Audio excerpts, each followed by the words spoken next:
महाकाय सूर्यकोटि समप्रभ निर्विघ्नं कुरु मे देव सर्वकार्येषु सर्वदा। जब रात होती है तो हम एक दिया जला लेते हैं और उसकी रोशनी में खुद को महफूज समझते हैं, मगर उस रोशनी के परे जो अंधेरा है वो अपने अंदर बहुत सारी कहानियां समेटे हुए है और इन्हीं कहानियों को आप तक लेकर आता है रात के अंधेरे में।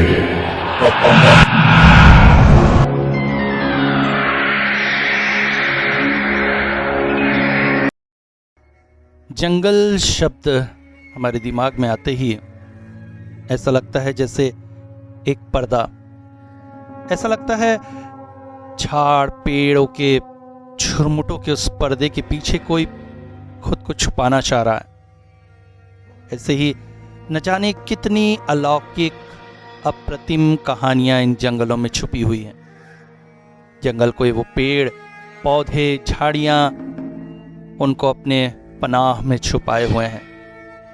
दिन की अपेक्षा रात को ये परिस्थितियां और गहरी हो जाती हैं, क्योंकि रात को जब सूरज का अंधेरा नहीं होता है तब वो अलौकिक शक्तियां जाग उठती हैं, अपने उसी चरम उत्कर्ष चरम उन्माद को फिर से प्रदर्शित करने के लिए जो शायद आज से सदियों पहले जब वो घटी थी तब प्रदर्शित किया गया था। अगर आपको भी किसी ऐसे जंगल का पता दे दिया जाए जहां पर कुछ ऐसा छुपा हुआ है जो सदियों से चला आ रहा है और हर रात फिर से जीवंत हो जाता है, तो क्या आप वहां जाना चाहेंगे? घने और अप्रतिम सुंदर इस जंगल में अपने आप को पाकर मैं बेहद खुश हूं। रामपुर के इस जंगल के बारे में बहुत कुछ सुन रखा है। हमारा रिसोर्ट जंगल के बिल्कुल बीचों बीच है। चारों तरफ घने पेड़ आसमान से आ रही सूरज की रोशनी तक को ढकने की कोशिश करते हैं।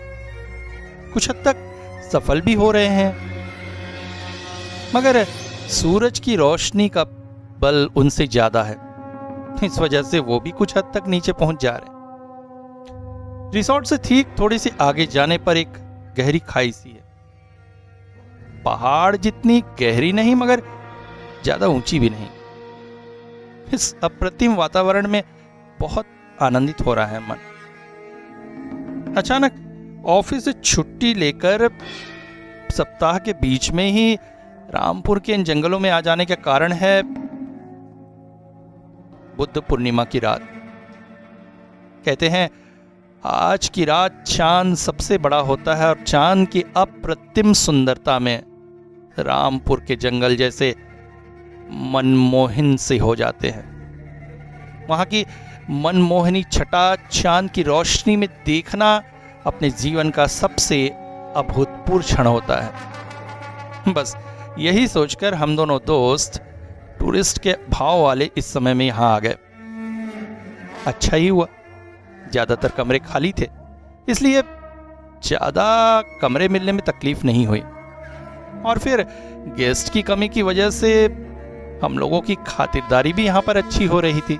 रिसोर्ट में कहने को मैं, मेरा दोस्त और हमारे कमरे के 2 कमरे बाद भट्टाचार्य बाबू थे। ऐसे जंगली पहाड़ी इलाके में एक बंगाली व्यक्ति का मिल जाना हम लोग के लिए आश्चर्यजनक बात भी थी। वैसे मुझे नहीं लगता अभी बंगालियों में रामपुर के जंगलों के बारे में ज्यादा जानकारी होगी।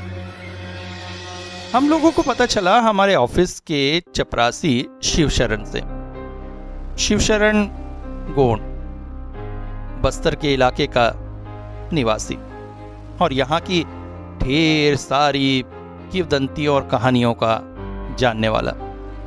और उनकी इन सारी किंवदंती और कहानियों से जो निष्कर्ष हम लोगों ने निकाला वो था कि यहाँ पर एक बार जरूर घूमकर आना चाहिए। बस पहुंच गए यहाँ। भट्टाचार्य बाबू कलकत्ता के किसी बड़ी कंपनी में अकाउंटेंट है। शादी ब्याह किया नहीं है, अकेले हैं, बस ऐसे ही किसी अच्छी जगह के बारे में पता लगने पर घूमने निकल आते हैं। उनसे मुलाकात हुई आज लंच के समय। लंच में हम बात कर रहे थे कि डिनर के बाद आसपास के जंगल को थोड़ा घूमकर देखेंगे। पूर्णिमा की रात में रामपुर के जंगलों का सौंदर्य की चर्चा जो सुनी है उसकी वास्तविकता देखी जाए।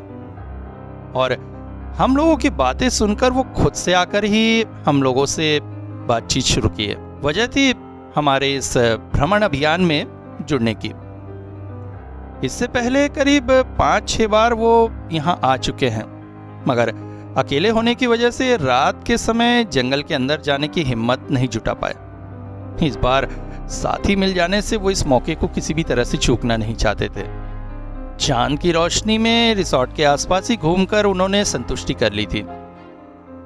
हम लोग तो एक टांग पर खड़े ही थे। बस तय हो गया, रात 10 बजे तक डिनर निपटाकर निकल पड़ेंगे हम अपने अभियान में। रात को जल्दी जल्दी डिनर निपटाकर हम लोग अभियान पर निकलने लगे। हालांकि भट्टाचार्य बाबू ने आने में थोड़ी देर लगाई, मगर जैसे ही हम गेट के पास तक पहुंचे, हमारे अभियान में बाधा होकर खड़े हुए रिसोर्ट के मैनेजर राम खिलावन बिहार से थे, मगर यहाँ की परिस्थितियों से अच्छे से परिचित थे। और हम लोगों के जंगल में जाने की बात सुनकर वो जैसे चौंक से पड़े। अरे बाबू, क्या कर रहे हैं? ऐसा नहीं ना कीजिए। उसके चेहरे पर डर और विस्मय के जो भाव थे, उसे देखकर हम लोग बेहद आश्चर्यचकित हो गए। उसकी बातों से जो सार निकलता है वो हमने कई बार शिवशरण के मुंह से भी सुना था। रामपुर के ये जंगल एक समय स्थानीय लोगों के लिए बेहद डर का कारण थे। इन जंगलों में रहता था एक डाकू जिसका नाम था शिवा डाकू। जंगल के आसपास से अगर कोई भी जाता था तो वो अपने साथियों के साथ उस पर टूट पड़ता था।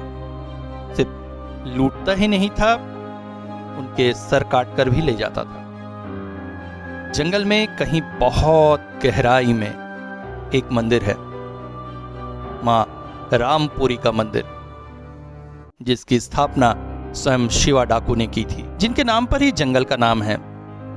शिवा डाकू ने अपने हाथों से पत्थर तराश कर देवी की मूर्ति का निर्माण किया था। कहते हैं शिवा डाकू ने मां को मुंडमाला में सच में इंसानी मुंडों की माला पहनाई थी। महीने में 12 से ज्यादा हत्याएं वो नहीं करता था, क्योंकि मां की मूर्ति में 12 मुंडों की माला ही चढ़ाई जा सकती थी। हर पूर्णिमा को वो मुंडों की माला बदल दिया करता था। कहते हैं देवी के इस रूप का वाहन था एक लकड़बग्घा। कहते हैं हर बुद्ध पूर्णिमा की रात को पत्थर के उस लकड़बग्घे की मूर्ति में जान आ जाती थी। उसकी पूजा के लिए और उसकी प्यास बुझाने के लिए ताजा इंसानी खून चढ़ाता था शिवा। उसे स्नान कराकर रक्तपान कराकर संतुष्ट करता था। फिर 1 साल के लिए वो लकड़बग्घा पत्थर की मूर्ति में बदल जाता था, और फिर अगले साल बुद्ध पूर्णिमा की रात फिर से जाग उठती थी उसकी प्यास। बुद्ध पूर्णिमा की रात को जब चांद की स्वच्छ सफेद रोशनी देवी के मंदिर के अंदर पड़ती है, तभी वो लकड़बग्घा फिर से जाग उठता है। ये सारे काम शिवा अकेले ही करता था। अपने समूह के लोगों को भी वो उस समय मंदिर के आसपास तक फटकने नहीं देता था। शिवा का डर आसपास इतना फैल गया कि लोगों ने जंगल की तरफ जाना ही छोड़ दिया था, और इसके चलते देवी और उसके वाहन की सेवा के विषय में शिवा चिंतित हो उठा था।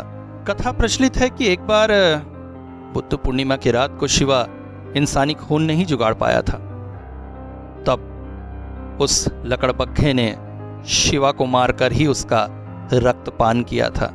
आज भी अगर कोई राहगीर बुद्ध पूर्णिमा की रात गलती से भी रामपुर के जंगलों में चला जाए तो फिर वो दोबारा कभी घर लौटकर नहीं आता है। आज भी बुद्ध पूर्णिमा की रात को लकड़बग्घा फिर से जाग उठता है, जबकि साल भर जंगल में लकड़बग्घा तो क्या एक छोटी लोमड़ी भी नहीं दिखाई देती है। ये सब कहानी सुनकर रोंगटे खड़े अवश्य हो जाते हैं, मगर विश्वास, विज्ञान के युग में ऐसी कहानियों पर विश्वास नहीं किया जा सकता है। मैंने मैनेजर को समझाने की कोशिश की, मगर अचानक ही आश्चर्यजनक तौर पर मेरा दोस्त सुमित गाते हुए आगे निकल गया, जैसे मैनेजर की बात उसने सुनी ही ना हो। मैंने मुंह में आई हंसी को थोड़ा छुपाते हुए मैनेजर से कहा, हम लोग ज्यादा दूर नहीं जाएंगे, बस यहीं से लौट आएंगे।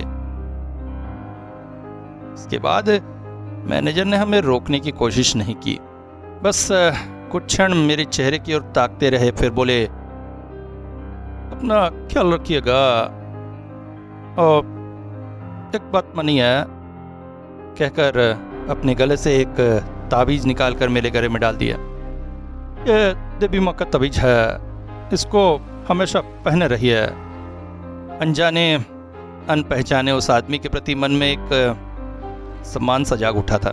जंगल की कहानियां झूठ हो सकती हैं, मगर चांद की रोशनी में नहाए जंगल में जो परिवेश था, उससे सिहरन जागना स्वाभाविक ही था। कितने देर तक हम चलते रहे पता नहीं, मगर आते समय सुमित गाना गाते हुए आ रहा था, मगर काफी देर से उसका वो गाना बंद हो गया था। जंगल की हल्की फुल्की आवाजों के अलावा चारों ओर सन्नाटा था। इंसान बोलने को हम 3 ही थे, मगर हमारे बीच भी सन्नाटा छाया हुआ था। शब्द बोलने के लिए बीच बीच में भट्टाचार्य बाबू अजीब सी नाक खींच रहे थे, बस वही शब्द गूंज रहे थे। लगता है बेचारे एलर्जी के पेशेंट हैं। बात नहीं चीत नहीं, कब नाक खींचना शुरू कर दें। अचानक वो बोल पड़े, महाशय, एक अजीब सा गंध पा रहे हैं, बदबू। मैं और सुमित ने कोशिश की सूंघने की, मगर नहीं, हमें तो कोई भी बदबू नहीं आई। महाशय सूंघते सूंघते कब हमसे काफी आगे निकल गए और हम वहीं रुक गए थे, इसका उन्हें एहसास भी न था। मैं सुमित की बांह खींचकर जल्दी जल्दी उनके पीछे चलने लगा। नाक खींचने की आवाज अब जोर जोर से आ गई थी। भट्टाचार्य महाशय या तो अपनी सर्दी दूर करने का प्रयास कर रहे थे या फिर कुछ सूंघने की कोशिश कर रहे थे। अरे सर, कर क्या रहे हैं? मैं जरा जोर आवाज में ही बोला। वो चौंकते हुए बोले, आसपास में ही कहीं वो मंदिर है, मैं मनुष्य मोरा गंध पा रहा है। मुंडमाला बदलने का समय हो गया है, अब वो भेड़िया भी अब जाग जाएगा। मुझे लगा कहानी उनके दिल पर काफी गहराई से असर कर गई है। अचानक ही हवा में एक सड़ी हुई बांस फैल गई। लगा आसपास कोई बड़ा सा जानवर मला है। बड़ा जानवर? दिमाग में बात आते ही चौंक सा उठा। कहीं भट्टाचार्य महाशय सही तो नहीं कह रहे थे? अचानक ही अपने दिमाग को सही किया। इनकी बातें सुनकर मेरा भी दिमाग भटक रहा है।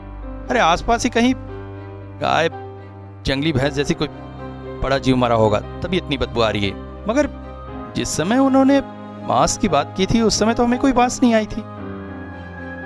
अरे कुछ लोगों के श्रवण इंद्रियां, सूंघने की इंद्रियां बहुत तेज होती हैं, वो दूर से ही गंध पा जाते हैं।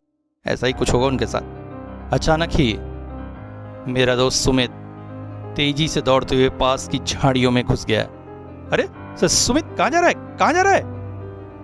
मगर जंगल की उस नीरवता में मेरी आवाज मेरे पास ही वापस आ गई। मैं चौंक गया।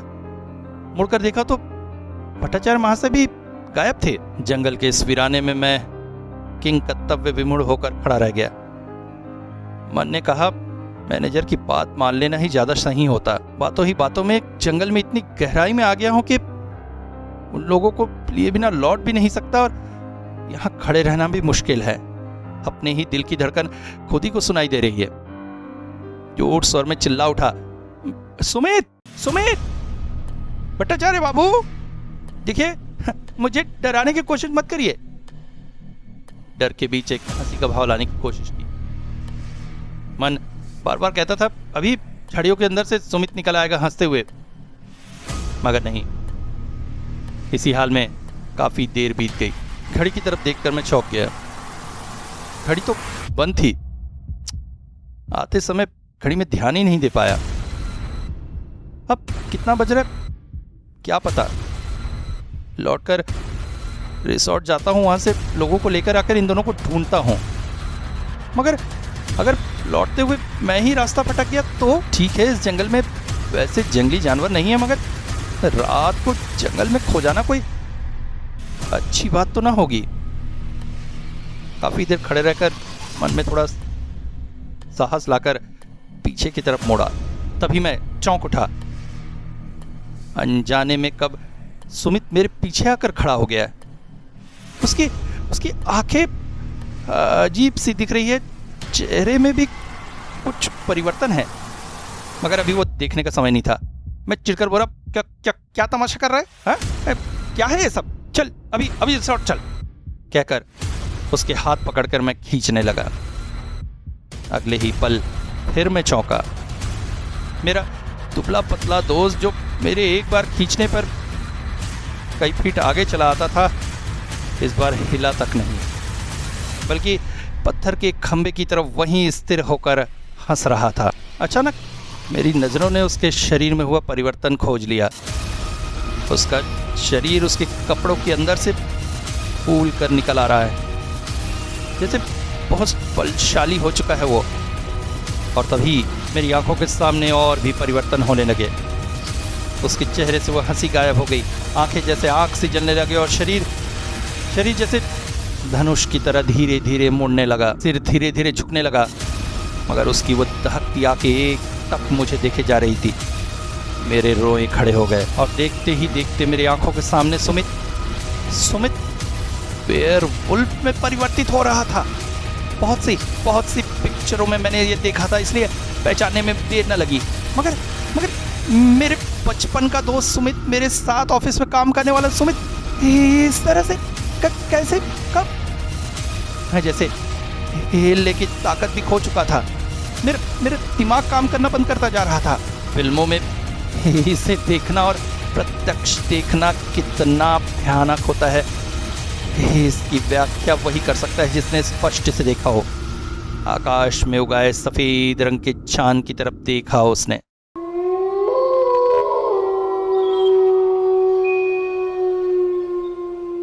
मगर अब वो मेरा दोस्त सुमित नहीं, बल्कि पूरे लकड़बग्घे या भेड़िए में बदल चुका था। चांद को देखकर वो एक अजीब तरह की आवाज में चिल्ला उठा। हुंकार की आवाज सुनकर अचानक जैसे मेरी चेतना लौटी। भागना होगा यहाँ से। बिना सोचे समझे अंधे की तरह मैं एक दिशा में दौड़ पड़ा। कहाँ जा रहा हूँ, किधर दौड़ रहा हूँ, मुझे कुछ भी नहीं पता। बस इतना पता है कि अपनी जान बचानी है। किसी जंगल झाड़ी कहीं ऐसी जगह छुप जाना है जहाँ से वो मुझे न देख सके। और जान मैं किसी तरह से भी नहीं गंवाना चाहता हूँ। तेजी से दौड़ता चला जा रहा था। दौड़ते अचानक मैं ठहर गया। थक कर चूर हो चुका था। अब मेरे पैर जवाब दे चुके थे। थक कर मैं जमीन पर बैठ चुका था। दूर से लकड़बग्घे की बार चिल्लाने की आवाज आ रही थी।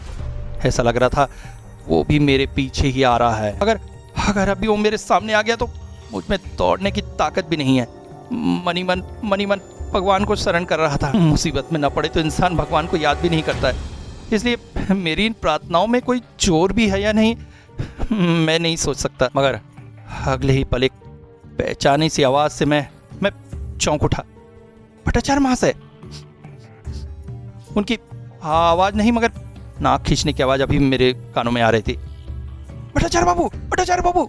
मैं उठकर उस ओर दौड़ पड़ा। मुझे बचाइए। डरिए मत, डरने को कुछ नहीं है, उनकी आवाज आई। इधर आ जाइए। किसी तरह से अपने शरीर को खींचकर उस झाड़ी की तरफ ले गया जहां वो थे। वो इस वक्त जमीन में झुककर कुछ कर रहे हैं। मैं कुछ देर वहां खड़े रहकर बोल उठा, क्या कर रहे हैं आप? अभी ये सब करने का समय नहीं है। आपको पता नहीं हम लोग कितनी बड़ी मुसीबत में फंसे। अचानक मेरी ओर देखकर बोले, श्श, ज्यादा बात मत करिए, अभी एकदम बात करने का समय नहीं है। चांद का रोशनी मंदिर में आ पड़ा है। यही तो रखा था उसको, कहाँ गया? बोलकर दोबारा जमीन में वो क्या खोजने लगे कि बातों का कुछ भी अर्थ न समझ सकने के कारण इधर उधर नजर घुमाने लगा। क्या पता किस जगह मुसीबत आकर बैठी हुई है। तभी भट्टाचार्य बाबू की बात स्पष्ट हुई। मेरे बाएं तरफ ही एक पुराना सा टूटा मंदिर था, जिसकी प्राचीर अभी भी स्थिर थी और उसमें से एक बहुत ऊंचा सा त्रिशूल आसमान की तरफ उठ गया था। इस वक्त चांद बिल्कुल मध्य आकाश में है और चांद से एक तेज रोशनी सी मंदिर के उस त्रिशूल के ऊपर पड़ रही। त्रिशूल किस धातु का बना था पता नहीं, मगर इतने बरसों बाद भी चांद की रोशनी में वो चमक रहा है। दिमाग में तभी कौंध उठी शिवशरण और मैनेजर के मुंह से सुनी हुई कहानी, मगर वो कहानी नहीं, मेरे सामने प्रत्यक्ष थी। जब भी हर बुद्ध पूर्णिमा की रात चांद की रोशनी मंदिर पर पड़ती है, तब इस मंदिर का वो भेड़िया जाग उठता है। मैंने अपनी आंखों से उसे देखा था। मैं अपने दोस्त के बारे में सोचकर थोड़ा सा भावुक हो उठा था कि तभी मुड़कर भट्टाचार्य बाबू की ओर देखा और चौंक पड़ा। उनका पूरा शरीर कपड़े धूल से भरे थे और सर के पास उन्होंने उठा रखा था एक भारी सा खड़ग। इतना भारी खड़ग उनके दुबले पतले शरीर के द्वारा इतनी आसानी से हवा में उठाकर रखा गया था, जिसे देखकर मुझे विश्वास ही नहीं हो पा रहा था। इतना भारी खड़ग उन्होंने इतनी आसानी से हवा में उठा रखा है, उनके चेहरे पर कोई भाव ही नहीं है। उफ, ये सब क्या है? उन्हें देखकर ऐसा लग ही नहीं रहा है कि उनके शरीर से कोई परिश्रम हो रहा है, जैसे बहुत हल्की सी चीज उन्होंने उठा रखी है। धीरे धीरे हंसते हुए मेरी तरफ बढ़े वो। ऐसे को खोज रहा था, आप कोई डर नहीं है। मैं आश्चर्य से भरा उनकी ओर देख रहा था। कुछ समझ नहीं पा रहा है ना? आइए चलते चलते बताता है। वो धीरे धीरे चलने लगे, मैं भी उनके पीछे चलने लगा। उनके हाथों में उस खड़ग को देखकर मन में थोड़ी सी हिम्मत जगी थी। अब कुछ नहीं तो कम से कम उस भेड़िए से लड़ने के लिए कोई हथियार तो है हमारे पास। मगर ये खड़ग उस जगह पे गड़ा हुआ है, ये भट्टाचार्य बाबू को कैसे पता चला? अचानक ही वो बोल पड़े, जानता है, आपका जो दोस्त है सुमित, वो अच्छा आदमी नहीं है। वो इससे पहले भी यहाँ आ चुका है। सुनकर मैं चौंक गया। क्या कह रहे हैं? सुमित तो खुद पहली बार आ रहा था और उसके लिए बहुत ज्यादा उत्साहित भी था। और शिवा डाकू का मरने के बाद हर पूर्णिमा का रात को वो भेड़िया जागता था, मगर उसका खून का प्यास नहीं बुझ रहा था। वो खुद से आदमी का खून कहाँ से पता? साल दर साल यहाँ पर भूखा प्यासा वो जागता और फिर पत्थर में परिवर्तित हो जाता। भूख का वजह से वो बहुत ज़्यादा हिंसक होता जा रहा था। कोई साल बीता, यहाँ का डर भी खत्म हुआ। धीरे धीरे लोग ये जंगल से आना जाना शुरू किया। कोई बार बुद्ध पूर्णिमा का रात को भी लोग यहाँ से गुजरा। भेड़िया का प्यास बुझने लगा, मगर कुछ साल तक ऐसा होना देख के लोगों का मन में फिर से डर बक गया। लोगों का इधर आना जाना कम होने लगा। अलग अलग तरह का कहानी फैल जाने से लोग अब डर के मारे इधर कम ही आने लगा। आपका दोस्त एक बार 3 और साथी के साथ जंगल में आया था। पुरातात्विक मूर्ति को चुरा कर बेचने का विचार था, मगर माँ का प्रतिमा कितना भारी है इसका उसको अनुभव नहीं था। 4 लोग मिलकर माँ का प्रतिमा को हिला भी नहीं सका। इस कारण माँ के वाहन को ही चुरा कर ले गया यहाँ से। मगर ये उनका जीवन का सबसे बड़ा भूल था। उसके बाद से उस वाहन का भूख मिटाने का काम उनका हो गया और पूर्णिमा की रात को अपना किसी साथी को बुलाकर यहाँ ले आता था और फिर उसका खून से ही अपना प्यास बुझाने का नशा पूरा करता था। पिछला 5 साल से यही क्रम चल रहा है। आज शिकार था आप, परंतु मैनेजर बाबू का दिया हुआ माला का वजह से आप अभी तक बचा हुआ है, इसीलिए कुछ समय पहले जब आप उसको छुआ था तो उसका शरीर एकदम से कांप उठा था। मगर आप इतना कुछ। मेरी बात अभी खत्म नहीं हुई थी कि भट्टाचार्य महाशय मेरी ओर घूम कर खड़े हुए। ये क्या देख रहा हूं? मेरी आंखों को आज हो क्या गया है? किसी जादू से जैसे भट्टाचार्य महाशय के क्लीन शेव चेहरे पर दाढ़ी निकल आई है, बड़ी बड़ी दाढ़ी। बाल भी पूरे चेहरे को ढकते जा रहे हैं। सिर पर बंधा हुआ एक सफेद सा पट्टा जिसकी वजह से बाल थोड़े से ऊंचे हो गए। माथे के ठीक बीचों बीच लाल रंग का तेल सिंदूर का टीका स्पष्ट दिखाई दे रहा। कहाँ आज के कपड़े, कहाँ कुछ, खाली बदन तेल लगे हुए चमक रहा है। एक भगवा रंग का लुंगी सा उन्होंने पहन रखा है और उन्हें देखकर एक ही नाम दिमाग में जाग उठता है, शिवा डाकू। मेरे पैर कांपने लगे। आज इस मायावी रात में और क्या क्या देखना लिखा है मेरी किस्मत में। सोच क्या रहे महाशय, शिवा डाकू पक्का बंगाली था, इसलिए लोगों की नज़रों से बचने के लिए बंगाली का अनुभव करना क्या कोई मुश्किल काम है? मेरे कानों में गूंज उठी आवाज़। आज रात उस दुष्ट प्राणी को नष्ट करना ही होगा। आज उसकी आखिरी रात है। उस रात अगर थोड़ा सा सावधान रहता तो उस दुष्ट की हिमाकत नहीं थी कि मुझे मार सकता, मगर माँ की पूजा पूरी न हो पाने के कारण, मुंडों का जुगाड़ न कर पाने के कारण मन दुखी था और बस इसी वजह से उस दुष्ट को मौका मिल गया।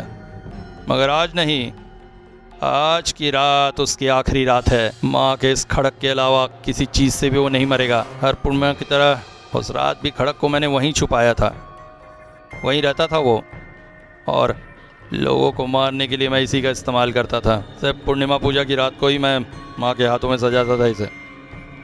खैर जो भी हो, समय ज़्यादा नहीं है। एक काम करना होगा, आपके गले को तावीज खोलना होगा उसे।